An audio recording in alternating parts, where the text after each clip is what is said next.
그러면 지금 이제 뭐 기반센이라는 이름 자체가 그러하지만 교회 내에서 이제 벌어지고 있는 성폭력의 실태들이 있을 테고 뭐 통계 수치가 있겠죠. 그 통계 수치가 또 어떤 부분에 있어서는 또 무의미할 수도 있겠지만 또 그게 하나하나 다가가는 데 있어서는 유의미하게 느껴질 수도 있으니까 그거에 대해서 좀 실태에 대해서 얘기해 주시면 좋겠고 그다음에 성폭력이라는 것이 정확하게 어떻게 일어나고 있고 그것이 무엇을 의미하는지가 또좀 여러 사람들한테는 애매할 수 있을 것 같아요. 그래서 그런 부분들에 대해서도 같이 좀 정의 내려주시고 얘기해 주시면 좋을 것 같습니다.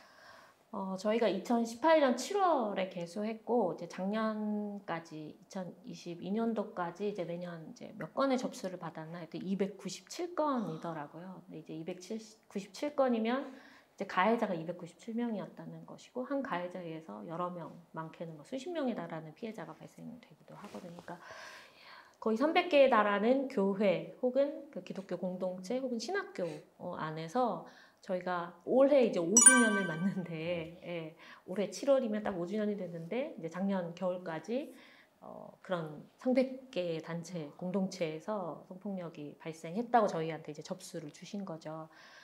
저희뿐만 아니라 작년에 뉴스앤조이가 최근 10년간의 이제 형사법 안에서 성폭력으로 인해서 형을 확정받은 이제 목회자들을 찾아봤는데 그게 이제 거의 300여 건에 달했거든요. 이제 그런데 저희 이제 사건도 보면 저희가 사건이 접수됐지만 교회 성폭력의 어떤 특수성 때문에 사법까지 가지 않거나 가지 못하는 경우들도 많아요. 이제 훨씬 더 사법으로 가지 못하는 경우, 가지 않는 경우가 훨씬 더 많거든요. 근데 이제 뉴스엔조이 10년간에 300건은 이제 사법으로 확정받은 건이니까 그렇게 본다면 이제 저희 단체에 접수된 건도 이만큼이었고 사법에서 확정받은 건도 이만큼이었는데 실제로 성폭력은 굉장히 많이 발생하고 있다. 혹은 우리가 성폭력을 무엇라 이해하느냐에 따라서 또 확실히 달라질 것 같아요. 그러니까 성폭력 하면 누구나 다 난 성폭력 너무 잘 알지. 그거잖아 그거라고 떠오르는 이미지가 있는데 그 이미지는 이제 대부분 굉장히 어떤 성기를 중심으로 한 굉장히 자극적인 뭐 강간에 가까운 그런 이미지들을 다 떠올리시는 것 같아요. 근데 성폭력은 굉장히 광범위하게 정의 내릴 수 있거든요.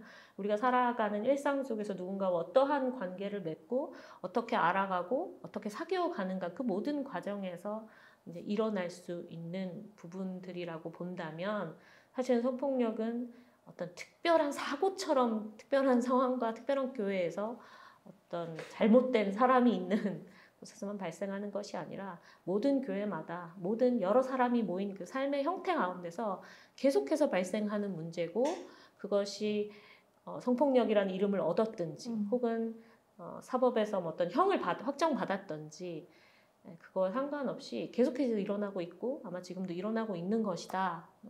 저희는 그렇게 생각하고 있습니다.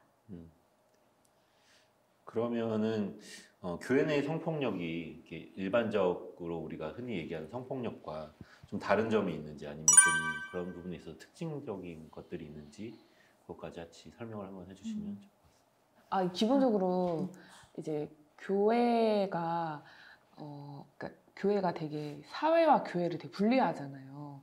그래서 우리는 이제 우리만의 어떤 우리만의 공동체가 있고 사회는 사회야 라고 하는 그런 태도, 되게 이분법적인 그런 태도를 가지고 이 교회의 언어로 사랑하고 용서하고 화해하고 이런 얘기를 이제 되게 좋은 교회의 언어지만 그런 언어들을 이제 밑바탕한 그런 상황에서 되게 그런 뭔가 그 가해자들이 나는 이제 하나님 앞에서 죄를 짓지 않았다. 그러니까 뭐 사회에선 내가 뭐 범죄 뭐 할 수 있어도 나는 하나님 앞에서 떳떳하다. 약간 그런 이제 종교적인 언어를 사용하기도 하고, 네. 그리고 다른 이제 공동체 모든 사람들이 이제 성직자는 성스러운 사람이다. 성스러운 직업이다라는 어떤 그런 걸로 좀 이렇게 우리 목사님께 순종해야지. 우리 목사님을 기쁘게 하는 게 하나님을 기쁘게 하는 거지. 우리 목사님께 순종하는 게 하나님께 순종하는 거지라는 좀 그런 구조 안에서 우리가 살아가고 있어서 일반 성폭력 사건을 지원하시는 분들이 좀 약간 이해를 못 하시고 피해자분들도 저기는 내 이 상황을 좀 잘 이해하지 못해. 그러니까 신앙이 없으니까 나를 이해하지 못해. 라고 이제 좀 생각하시는 것도 있는 것 같아요. 네. 피해자분들이요. 피해자분들이 그렇죠. 네. 그 일반 성폭력과 괴 성폭력은 좀 웃기는 게 같은데 성폭력을 우리가 이야기할 때 성폭력은 가장 핵심적인 것은 권력의 문제다라고 많이 이야기를 하거든요. 결국 힘을 가진 사람이 자기보다 힘이 약한 위치에 있는 사람을 어떻게 착취하고 어떻게 억압하는가가 이제 성폭력의 가장 핵심이라고 본다면 저는 교회 성폭력도 공통점은 마찬가지라고 생각해요. 가장 핵심에는 권력의 문제가 있다. 근데 다만 이제 다른 점은 이 권력을 인지하기가 굉장히 어렵다. 특별히 뭐 이제 우리가 성별 권력이나 그 직위에 따른 권력 같은 것들이 성폭력에 복합적으로 작용하고 있는데 교회 성폭력의 권력 같은 경우는 내가 널 위해서 기도해 줄게. 내가 너가 아픈 것들을 내가 치유해주고 위로해줄게. 내가 너를 도와줄게. 내가 너를 너무 걱정하고 있어. 라는 모습의 친밀감을 바탕으로 하고 있기 때문에 이 사람이 권력을 가진 사람인가? 권력을 지금 행사하고 있는 건가? 그런데 나는 왜 이렇게 불편하고 왜 이렇게 점점 더 힘이 들지? 혹은 나는 불편하지만 이 사람이 날 위해서 이렇게 뭔가를 한다라고 하니까 내가 너를 딸처럼 아버지처럼 나를 생각해라는 가족관계에서 그런 일들이 일어난다고 하니까 내가 참아야 되는 건가? 라고 이미 이제 시간이 지나버리는 그러니까 성폭력을 권력의 문제로 내가 어떤 내 경계나 내 권리를 침해당했다라는 것들을 인지하기가 좀 어려운 부분들이 있다라는 생각이 듭니다. 제가 질문을 할게요. 이제 사회의 성폭력하고 교회의 성폭력은 좀 다를 것 같아요. 그래서 교회의 성폭력은 신뢰관계에서 일어나기 때문에 더 위험하다라고 들었거든요. 뭐 그루밍이라고도 얘기를 하는데 어떤 게 좀 다른 건지 궁금하고 그 과정, 교회 안에 성폭행이 어떤 과정으로 진행이 되는 건지가 좀 많이 궁금해요. 이거를 참 이게 표준화하고 다 규정화한다는 게 좀 조심스럽긴 해요. 그러면 나는 여기 안에 안 들어가면 나는 교회 성폭력이 아닌 건가라고 혹시 생각하실 분이 있을까봐 이제 다양한 모습들로 그 관계 안에서 일어날 수 있을 것 같아요. 이제 그렇지만 기본 이제 많은 경우에 있어서 굉장히 서로의 관계에 그루밍이라고 말씀하셨을 때 길들여져서 혹은 그것을 이 사람의 선한 의도라고 되게 되어 이제 지는 부분들이 이용당하는 거죠. 혹은 이제 교회에서 흔히 좋은 어떤 신앙의 덕목으로 제한되어지는 뭐 자기 십자가를 지고 자기를 부인하고 헌신하고 배려하고 순종하고 희생하고라는 것들이 내가 가진 권리나 내가 가진 내 안에 있는 하나님께서 부여하신 나의 가치를 뛰어넘어서 그것들이 작용하는 거죠. 그러니까 물론 이게 너무 좋은 이타적인 덕목이지만 기본적으로 나의 자발적인 의지로 그것들이 행해져야 되는데 친밀감을 앞세워서 혹은 신앙적인 권위나 그것들이 또 다른 힘의 모습으로 자기일 수 없게 무조건적인 굴종의 모습이나 혹은 그것에 대해서 고민하지 못하게 혼란을 틈타서 나도 나의 권리를 인지하지 못한 상태에서 그것이 경계가 침범되었을 때 그것도 그러니까 인지하기가 훨씬 어려워지는 것 같아요. 그래서 교회 성폭력의 많은 모습들 중에서 이것이 내가 이제 너한테 성적으로 폭력을 할 거야 라고 일어나는 게 아니라 내가 널 위해서 뭐 기도해 줄게. 나를 아버지처럼 생각해. 네가 힘든 걸 내가 알고 있어. 내가 이렇게 위로해 줄게. 혹은 우리가 하나님을 이런 방법으로 더 사랑하자. 하나님께 다가가기 위한 연습을 하기 위해서 너의 이런 충성심과 섬김과 나눔에 대해서 연습하는 거야, 훈련하는 거야. 그러니까 나의 말을 따라야 되고 너는 이렇게 해야 돼라는 것들로 속이고 혹은 모호하게 하고 혹은 굉장히 선하고 부드러운 모습을 감싸서 일어나기 때문에 굉장히 인지하기 어렵고 나중에 이미 인지하고 난 이후에는 시간이 너무 많이 지나고 혹은 내가 격렬히 저항하거나 이것들에 대해서 거부하지 않았는데 이것이 나의 잘못인가? 라고 하는 이제 죄책감의 문제들이 같이 이제 복합적으로 되어서 이 사람에게 뭔가 당신의 잘못 사과를 요구하거나 어떤 해결을 요구하기 좀 어렵다라는 생각이 들게 만드는 그런 부분들이 있는 것 같습니다. 그루밍이라는 단어가 좀 이렇게 교회 성폭력 하면 친밀감을 앞세워서 이제 이렇게 성폭력이 저질러지니까 교회 성폭력 이퀄 그루밍 성폭력이라고 이제 생각하시는 분들이 많은데 근데 이제 그루밍 성폭력 하면 약간 이 단계가 있거든요. 그래서 이게 되게 그 심리학적인 용어여서 교회 성폭력 이퀄 그루밍 성폭력은 아니고요. 교회 성폭력 되게 크고 뭐 종교적인 세뇌, 뭐 치유 빈자형, 이제 권위 순종 요구형 뭐 이렇게 되게 좀 여러 개가 있어요. 그래서 뭐 치유를 빙자해서 JMS 만민중앙교회 이재록도 그런 식으로 이제 성폭력을 저질렀는데 내가 기도를 하는 게 너를 낫게 해주는 거야라는 식의 어떤 종교적인 행위를 앞세워서 이제 성폭력을 저지르는 경우도 있고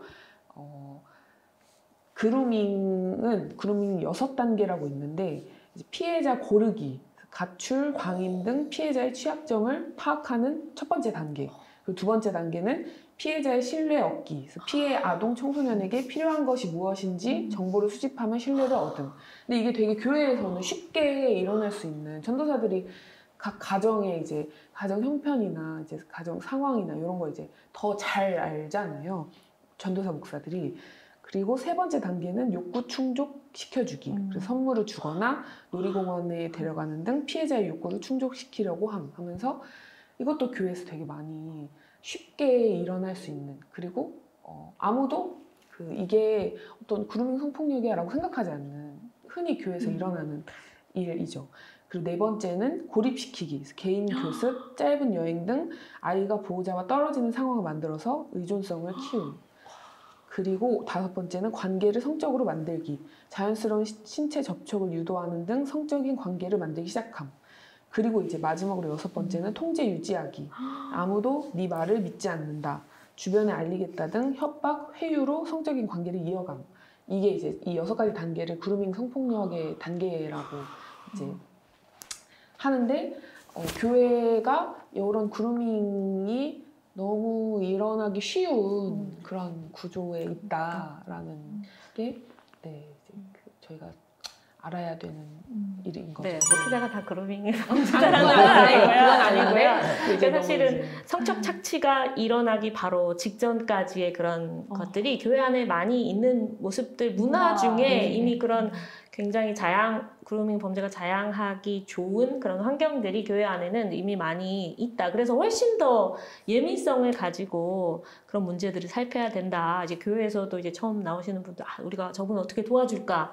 저분에게 무엇이 필요한가를 너무 쉽게 알고, 저분을 그러면 도와주자라고 해서 굉장히 그분에게 실질적인 도움을 주면서 도움을 받는 분한테는 이 도움이 굉장히 절대적인 관계가 되는 거죠. 너무 필요한 관계가 되고 그것이 심리적이든 물질적이든 영적이든 간에. 그리고 우리가 뭐 제자훈련을 하거나 막 그러면 그 관계를 다른 사람한테는 말고 우리 관계에서 더 특별한 거야. 우리는 왜냐하면 어려운 서로의 마음을 서로 이렇게 나눴으니까 너는 내 제자야. 그런 거 있잖아요. 교회에서 제자훈련 하다 보면 내가 보면 예수님 제자가 되려고 제자훈련을 시작했는데 그 가르치는 사람의 제자가 되는 경우 그 사람의 말에 비슷한 말투와 비슷한 말을 하고 그 사람의 말에 절대적인 영향력을 받게 되는 이제 그런 단계까지가 굉장히 교회에 잘 문화 잡혀 있어서 아까 말씀해 주신 6개 단계 중에 그 다음이 이제 고립시키고 성적으로 침범하는 그 과정까지 일어나는 거예요. 그래서 굉장히 준비 과정이 이미 준비되어 있으니까 나쁜 마음을 써본 사람들은 굉장히 악용하기가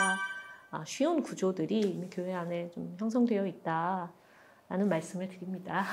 근데 그 자발적이란 말이 되게 핵심인 것 같아요. 뭐 안수라든지 치유라든지 이런 것들도 그가 나한테 얘기해서가 아니고 내가 원해서 하는 그 자발적인 게 되게 중요한 핵심인 것 같아요. 네, 그래서 사법에서 성폭력을 정의할 때 성폭력이 일어난 그 구성 요건으로 어떤 협박과 폭력이 선행되었는가에 대해서 많이 보거든요. 근데 이제 교회 성폭력 같은 경우는 실질적으로 협박이나 폭력의 모습이 안 보이는 경우가 되게 많아요. 피해자가 오히려 자발적으로 이분을 되게 존경하고 이제 사랑하고 친밀하게 느꼈고 그 말을 순종하고 따랐기 때문에 동의한 거 아니야? 라는 모습이 많죠. 그래서 과거에 이제 교회 내 성폭력이라는 이름을 얻기 전에는 굉장히 많은 루머처럼 스캔들처럼 혹은 그 사람이 목회자를 너무 뭐 사랑해서 유혹해서 하는 그런 어떤 신화와 서사들 이야기들이 되게 많이 있었던 이유가 이 성폭력의 모습이 굉장히 협박이나 이제 폭력이 두드러지게 보이지 않고 굉장히 순응하는 것처럼 보여져서 이제 길들여지고 설득당하는 것처럼 보여져서 아마 그런 부분들이 더 있는 것 같습니다.